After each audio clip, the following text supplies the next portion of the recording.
الأمر؟ لا ضرورة للخوف، إنه حمام زاجل ويستريح هنا فقط، لذا اطمئن. له خلخال فضي، انظر إليه، إنها زينة للحمام الزاجل الذي قام بأداء متميز.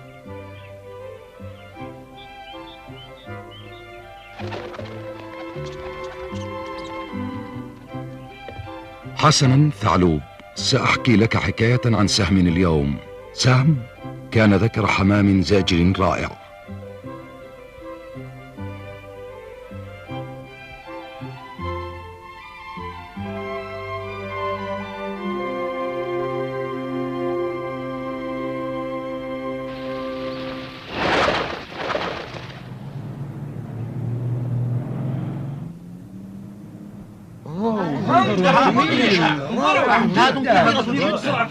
إنها تنطلق بسرعة مدهشة. ما أجملها، انظروا إليها. صدق فعلا إنها تطير، مدهشة حقا. انظروا أنا لا أصدق.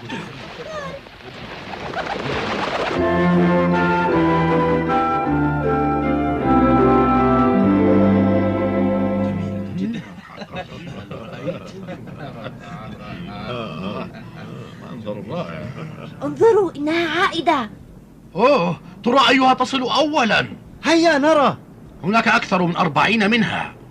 انظر سيدي. لا بأس بها. كم حمامة اشتركت في هذا السباق؟ 50، لكن بعضها انحرف وحط على برج حمام بالخطأ، والبعض هاجمه صقر أو شيء ما. بما أننا مدربو حمام، فإن اهتمامنا ينصب على الحمام الذي يتخطى كل العقبات ويستطيع أن يصل إلى خط النهاية بسلام. فهمت، ولكنني لا أعتقد بأن الحمام لديه مثل هذه القدرات الخارقة. يا سيد كريم، أنتم أصحاب البنوك تؤمنون بالمال فقط.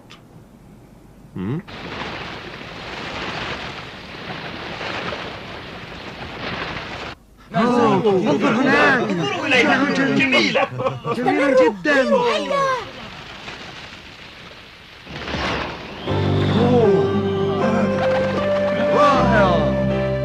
هذا سهم يا أبي، إنه سهم. هذا هو الفائز. حسنا، لقد فاز سهم.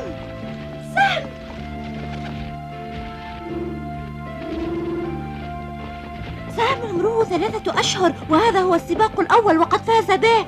رائع. هل اسمه سام؟ نعم، وأنا ربيته. في ذلك اليوم وضعوا خلخالا فضيا على قدم سهم للدلالة على أنه من الحمام الزاجل المتميز، ونقش عليه رقمه. برق، انتظر. أنت الأخير يا برق.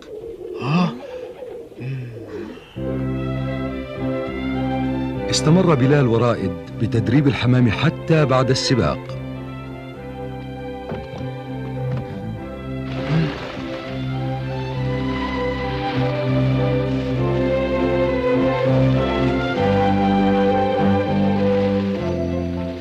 الحمام عنده إحساس كبير بالاتجاه، فهو يعود إلى بيته حتى من بعد 300 كيلومتر.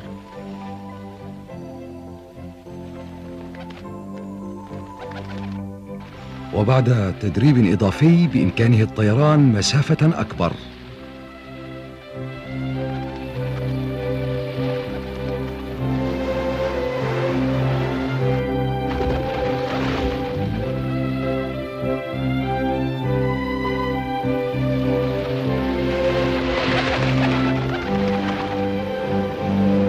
أصعب مهمة عند الحمام هي الطيران عبر البحر.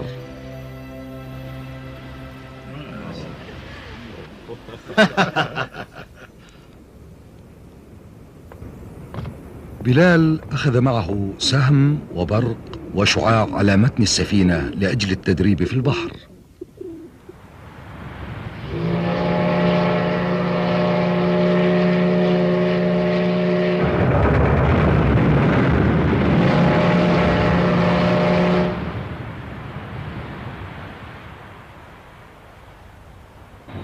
ماذا؟ المحرك الاحتياطي لا يعمل؟ حسنا. يا قبطان، سنقع في ورطة إذا مرض أحد. يا قبطان، كم مرة يجب أن أخبرك نفس الشيء؟ يجب أن أعود لنيويورك غدا في 10 صباحا. سيدي، هناك جلبة ولغط بين الركاب. سيد كريم، كلنا في مأزق ولست أنت فقط. ماذا عن اللاسلكي؟ لاسلكي معطل أيضا.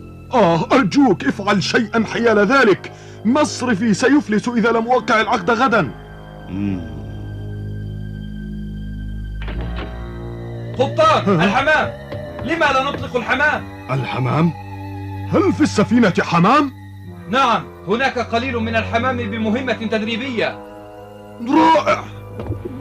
هذا مستحيل. سيد كريم، كيف لها أن تطير في مثل هذا الضباب الكثيف؟ مستحيل. لن نعرف أبدا حتى نجرب. أرجوك يا بلال، فالجميع في ورطة هنا.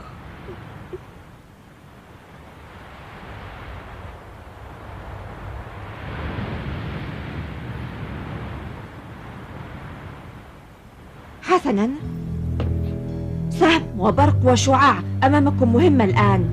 حسنا، لنبث الرسائل بالحمام ونطلقه واحدا تلو الآخر.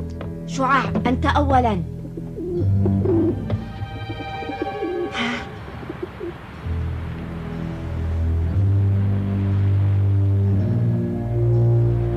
حسنا، انطلق يا شعاع.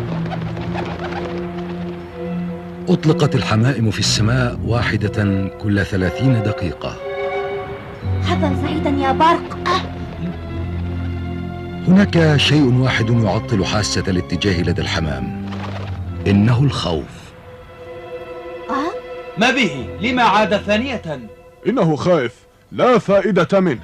بلال، أطلق الثالث. انطلق يا سهم. أطلق سهم في الضباب، وهذه أصعب حالة يتعرض لها الحمام الزاجل. أعتمد عليكما برق وسهم.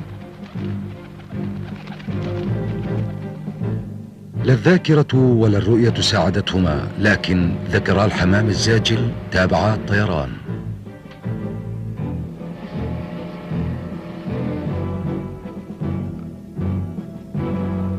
الضباب والعوامل الجوية والظروف الصعبة لم تؤثر على سهم الذي توجه إلى البيت بثقة تامة.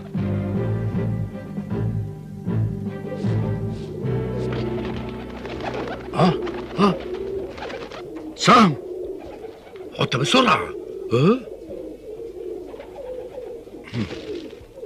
الساعة 3 بعد الظهر من يوم الثلاثاء، وعلى بعد 360 كيلومترا من الساحل تعطل محركنا. نحن ننجرف داخل الضباب وننتظر النجدة. القبطان.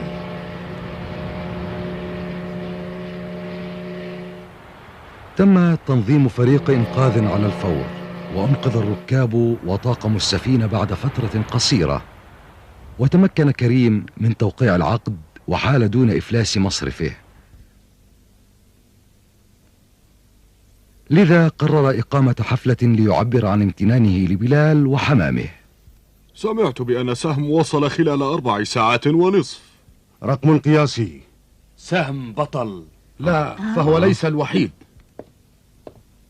هنا لدينا بطل آخر. إنه شعاع. وصل شعاع إلى نادي الحمام قبل مدة قصيرة، واستطاع العودة إلى برجه رغم إصابته. أحدهم أصابه بعيار قاتل.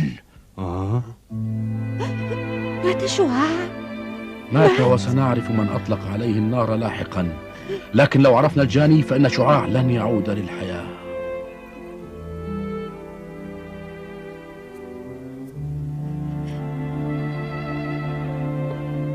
سيداتي وسادتي، اسمعوني.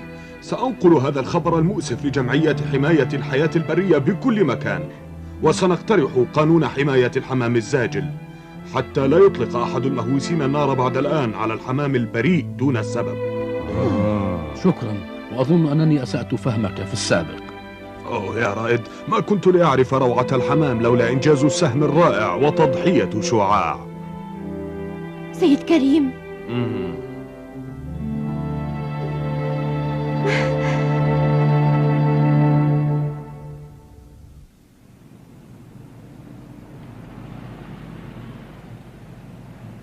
أبي، ترى هل يعرف سهم بموت صديقه شعاع؟ لا أعلم. ها؟ ها؟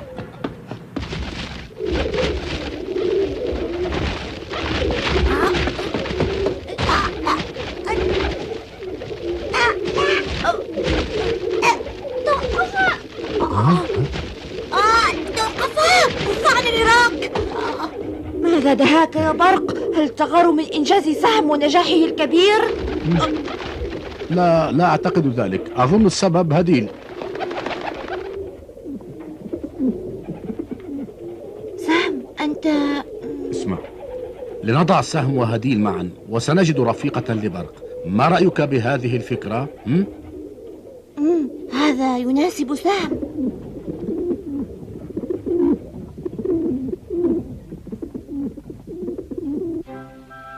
تزوج سهم من هديل وتابع فوزه في سباق تلو الآخر.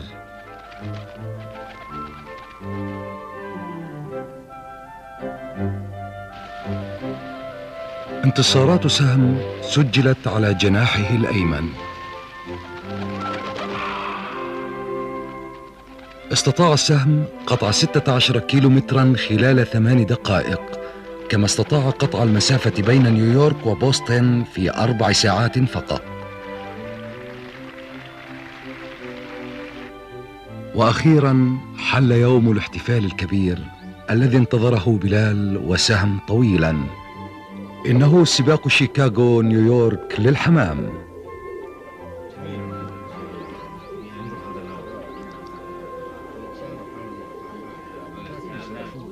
هذا سباق الأفضلية للضعيف، حيث تطلق الحمائم في السماء بنوبات متعاقبة استنادا إلى قدراتها. ستنطلق بعد قليل يا سهم، ابذل جهدك ليعرف الجميع بأنك رائع.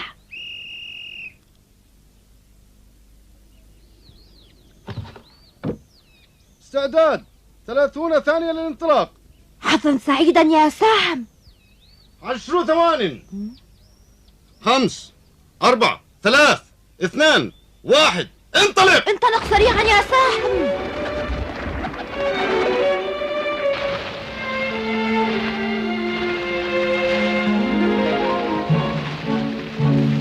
سباق الحمام الضعيف الذي يغطي 1400 كيلومتر بين شيكاغو ونيويورك بدأ الآن.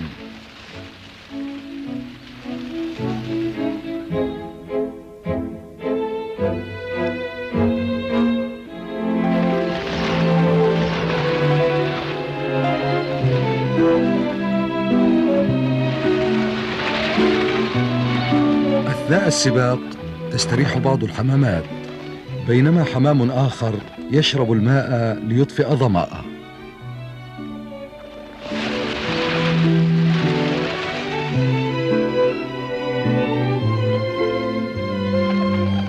لكن سهم انطلق دون توقف، تابع قطع الجبال التي كان يألفها.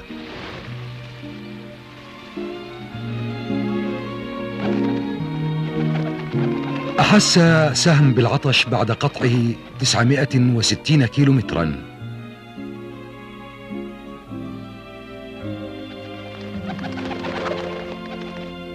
إن كنت تحب الحمام فسوف يسعدك أن تساعده بإطفاء عطشه بقليل من الماء في حالة كهذه، ولكن يبدو رائعا.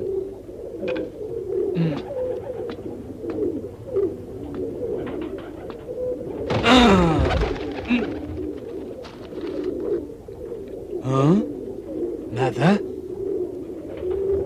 سهم مدهش. مشارك في سباق شيكاغو نيويورك. غادر شيكاغو في 4:04 صباحا باتجاه نيويورك، إذا قطعت 980 كيلومترا. سهم، اهدأ يا صديقي، ستعود إلى موطنك يوما ما، لكنني أريدك قبل ذلك أن تفعل شيئا خاصا بي. لم يستطع سهم الخروج من ذلك القفص، لكن بلال بقي ينتظر عودة السهم. صديقي سهم.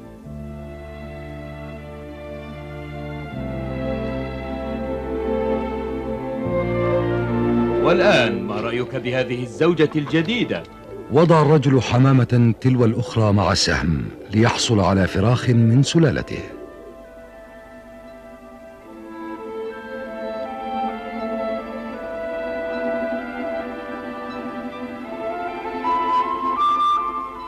الكثيرون اعتقدوا أن سهم قد مات، لكن بلال اعتقد بأن سهم سيعود يوما ما، وبقي يعتني بمسكنه. وبعد 2 من أسر سهم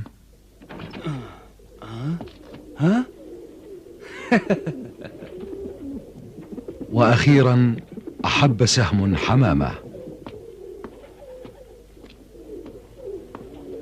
أخيرا حدث.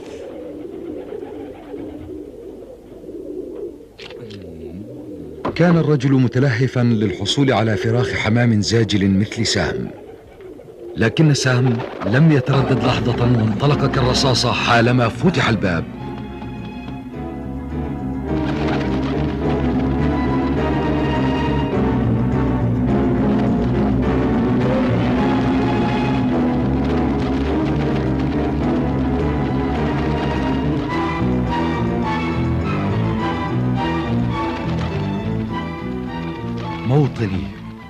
موطني الجميل، كانت عاطفته المتأججة نحو موطنه ليس لها مثيل. نحن البشر لا نعرف ماذا في قلب الحمام، لذا يجب ألا نحسبه أمرا مفروغا بأن الحمام يعود لموطنه بسبب عائلته. فالحمام الزاجل لديه غريزة العودة إلى وطنه، إلى حيث نشأ وتربى، ويبقى مستمرا في طيرانه طالما كان قادرا على ذلك. سهم يتوجه إلى وطنه، يتوجه الآن إلى نيويورك حيث ينتظره بلال وهديل. وطني العزيز.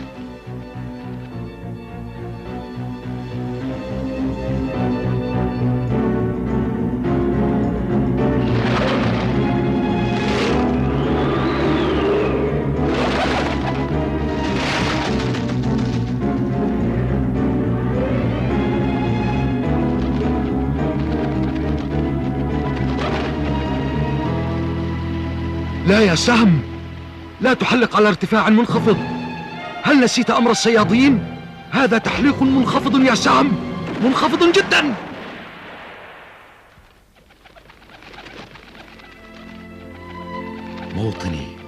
موطني. تابع سهم طيرانه بكل قوته.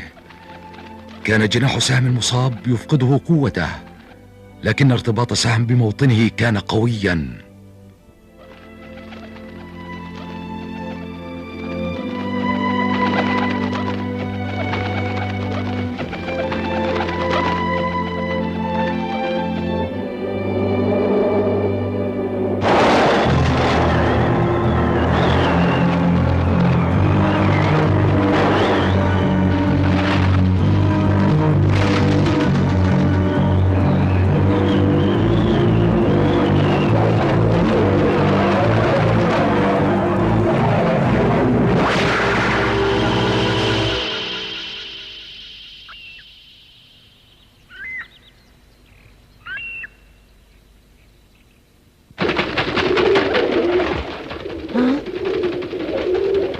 هديل، ما الأمر؟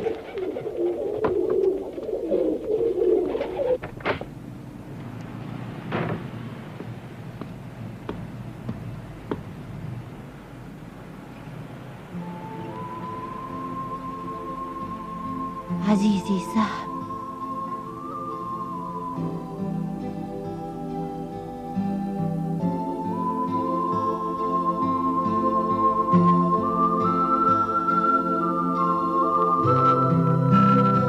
لم يعرف أحد ما جرى لسهم منذ أن فقد.